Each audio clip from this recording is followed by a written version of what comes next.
Ce soir dans Starter, un billet pour l'Inde, un marché automobile qu'on connaît pas vraiment, pourtant il y a pas mal à en dire. Hein.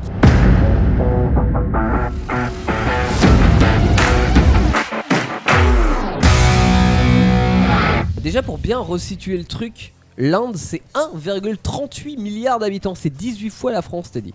Et c'est 1/7 de la population mondiale.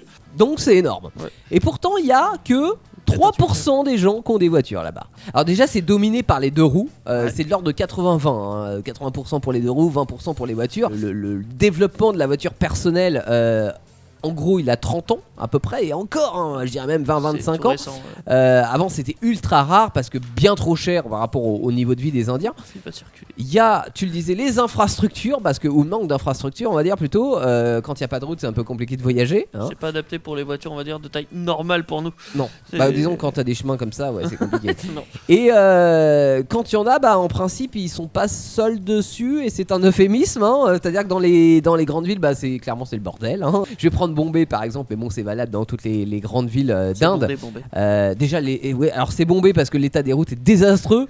C'est pas des nids de poules là, c'est des nids d'éléphants qui sont là-bas. Tu tombes dedans, tu en ressors plus. Il y a des embouteillages de dizaines de kilomètres. Il y a la mousson qui s'en mêle aussi, hein, les conditions climatiques qui sont là. Les particules de pollution qui se collent sur le pare-brise. Bref, avoir une voiture, en fait, c'est le merdier, quoi. C'est clairement. Hein. Et puis, bon, la circulation. On pourrait dire ça dans plusieurs pays, mais je pense que l'Inde.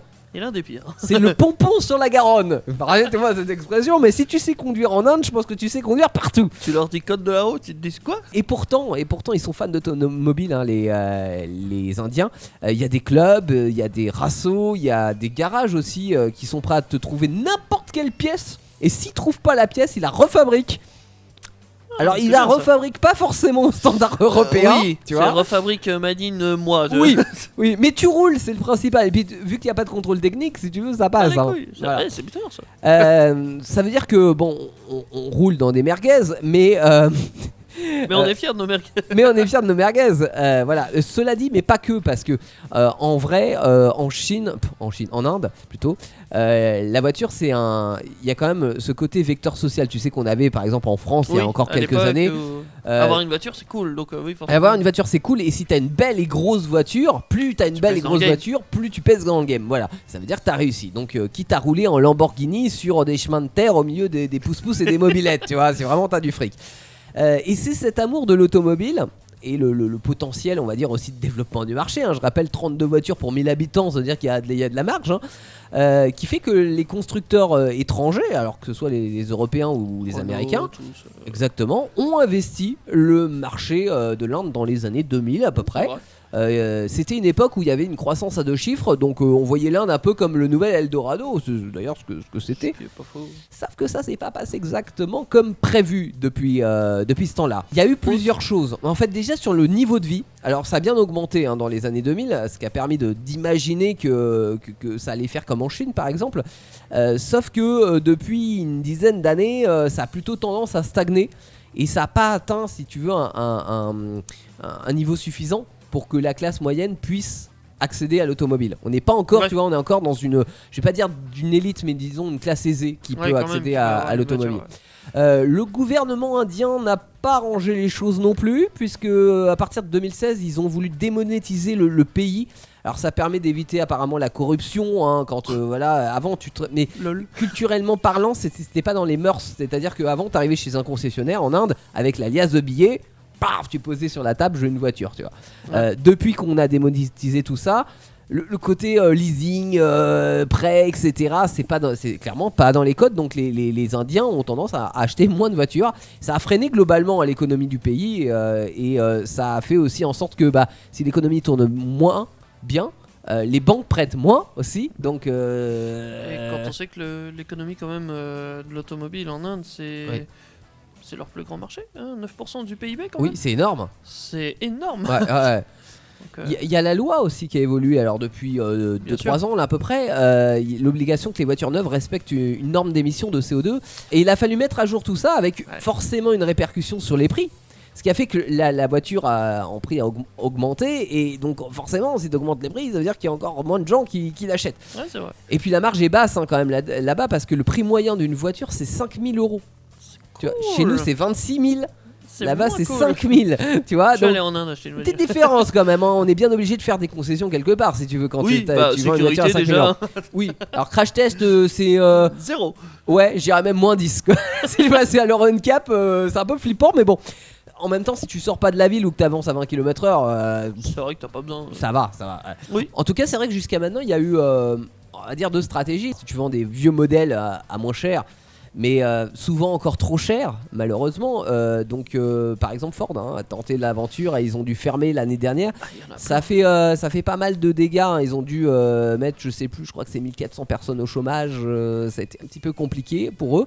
Et puis, il y a l'option, ce que fait Renault d'ailleurs en Inde, qui est implanté là-bas, de développer une gamme spécialement pour le marché indien. Alors Renault il représente 3% du marché indien, donc c'est pas ouf, mais bon, ils ont leur petite part de marché quand même. Ils s'en sortent, on va dire. Il y a quelques années, ils avaient sorti la Kwid. Vous avez peut-être entendu parler de cette voiture. C'est vrai ça avait fait un peu le buzz en France quand c'était sorti. C'était la fameuse voiture vendue à 3000 € là-bas. Et on pensait que peut-être on l'aurait en Europe. Alors on en a une Kwid, je veux dire même. Alors elle est sous une autre forme, c'est la Spring de Dacia. Ah oui. En fait, la Spring de Dacia, c'est une Kwid qui a été remodelée, électrifiée, et vendue sous Dacia, ce qui est assez logique parce que c'est la marque low cost de Renault. Donc, on a un petit bout de la Kwid indienne quelque part qui est ressurgi en Dacia Spring. Après, bon, là, on parle des marques européennes, mais tu as des marques, notamment Maruti Suzuki. Qui est indien-japonais parce que Suzuki détient 57% de la marque. Eux, ils plient le marché. Eux, ils ont 50% du marché. C'est ça. Rien quand je parle en 2020, c'est les seuls à dépasser le million. Il y a Hyundai aussi qui se débrouille pas mal là-bas, je crois. Hyundai, ils sont à 500 000. C'est pas mal déjà. C'est bien. Et ils occupent certaines places. Enfin, ils occupent deuxième. Ils sont deuxième. C'est bien. Et après, tu descends bien bas. T'as Tata. Oui. Tata. Alors Tata et Mahindra qui sont des marques locales, des marques indiennes. Juste après Tata, c'est Mahindra, effectivement. Et qui ont 15% de part de marché à eux deux. Donc c'est vrai, enfin si on compare avec la France, nous on est sur des constructeurs français qui dominent le marché français. Là-bas, les marques indiennes sont en retrait. Donc c'est vrai que le marché est pas simple, surtout qu'il se répartit en 19 constructeurs. Qu'il y a Tesla qui aimerait bien aller là-bas, sauf que le problème c'est que les voitures de 40 000 $ et plus électriques qui sont taxées de 100% à la frontière. C'est un peu beaucoup, donc forcément 40 000 $, si elle est à 45 000, bah tu multiplies par 2, ça commence à piquer, surtout quand tu as un prix moyen de 5 000 €. Mais quel est justement on va dire le top 10 des voitures qui se vendent là-bas? Qui vendent le plus. La première, c'est une Maruti Suzuki. Ouais. La deuxième, c'est une Maruti. Jusqu'à la sixième, c'est des Maruti Suzuki. Ils occupent le top 6 Maruti Suzuki. Ils sont encore bien comme il faut. Alors la première, c'est la Swift. Oui, qu'on connaît la Suzuki Swift. Qu'on connaît, mais qui ne vend pas des masses en France. Non. Pareil pour la Alto. Ouais. On connaît, mais voilà. La Baleno, par contre, la Baleno, on l'a eu aussi dans les années 90. C'était une compacte, un paquebot. Mais bon, sans aucun style. Mais pourquoi pas? C'était banal au possible. Après, en quatrième position, nous avons la Wagonaire. Oui, Suzuki. Ouais, toujours. Bah oui, toujours. Wagonaire, donc qui est une K-car japonaise. Pour le coup, ça, c'est un cube. Nous, on avait la Wagonaire, elle s'est vendue. Et on avait l'Opel Agila, c'était les binômes, c'était les mêmes voitures. Ouais. Et après, ils ont la Désir. Alors, Désir, moi, ça me fait penser au concept car de Renault dans les années 2000. Mais c'est la D. 10. En sixième, du coup, c'est une électrique qui s'appelle la EECO. Oui, ça sonne bien. Électrique, ouais. Voilà. Et après, nous avons enfin autre chose. Hyundai, avec sa Hyundai Creta. Creta Thunderbird. non. Ça serait ressemblant à Crétin quand même quand tu roules en Creta. Bah bon. Tu roules en Creta. Après, il y a Kia qui s'impose dans le marché avec sa Kia Seltos. J'ai jamais entendu parler. Non, on l'a pas en France. En même temps, Kia, c'est assez récent, on n'a pas trop de. Ouais, mais on n'a pas ce modèle importé en tout cas. C'est clair. Après, Hyundai, alors je sais pas si c'est électrique ça, mais Hyundai Grand i. Je sais même pas un nom. Bah, nous on a les i20, les machins, mais on n'a pas de grand. Non. Non, d'où t'appellerais ça grand? Alors que c'est une petite voiture. Voilà. Je sais pas ce que c'est, ça serait vachement drôle. Et en 10ème place, nous avons, pour changer, Maruti Suzuki avec la Vitara Brezza. Ah bah une Suzuki Vitara, ouais. Ouais, c'est un petit 4x4. Bon, c'est vrai que pour les marques étrangères, pour arriver à s'implanter en Inde, c'est compliqué, mais je pense pas qu'ils vont. t'as tout intérêt par contre à t'implanter en Inde, c'est-à-dire de mettre des usines. Parce que sinon, si tu mets des usines, t'évites les taxes déjà, donc ça t'évite d'être taxé à 100%. C'est vrai. Il faut quand même, par contre, recruter de la main-d'œuvre, ce qui est qualifié. Qualifié.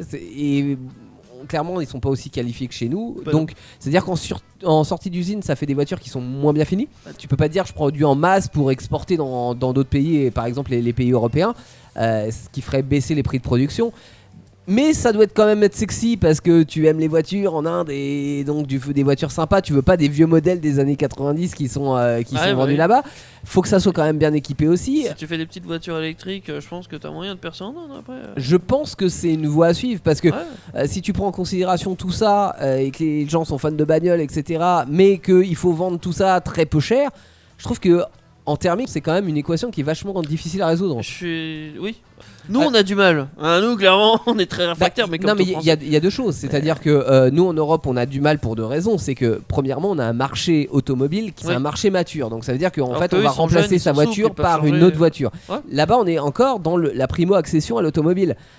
Donc, ça veut dire que si tu veux acheter une nouvelle voiture, si la vendent en électrique, autant l'acheter en électrique. Alors que nous, ça veut dire déjà remplacement. Juste acheter une voiture, du coup. Déjà, donc peu importe ce que c'est, limite. Enfin, j'exagère, mais voilà. Par contre, je pense que la plus grosse difficulté qu'on a aussi d'ailleurs en Europe, c'est que un véhicule électrique coûte aujourd'hui en tout cas un tiers plus cher qu'une voiture thermique. Donc, mais après ils les produisent peut-être là. Pour nous, ils les produisent en Chine et ils exportent juste en dessous. Tu vois. Oui, mais peu importe. C'est-à-dire que tu vois un produit électrique sera 30% plus cher qu'un produit thermique. Donc quand tu as une voiture à 5000 balles, si tu as une batterie qui en vaut 4000, c'est-à-dire que le prix de ta voiture 6500, c'est tout. 6500, c'est énorme pour les Indiens. Ouais, je sais, mais donc, tu vois, s'ils ont que ça, si t'as que ça, comme c'est un pays qui se développe bien, faut espérer, faut espérer pour eux qu'ils puissent développer ça.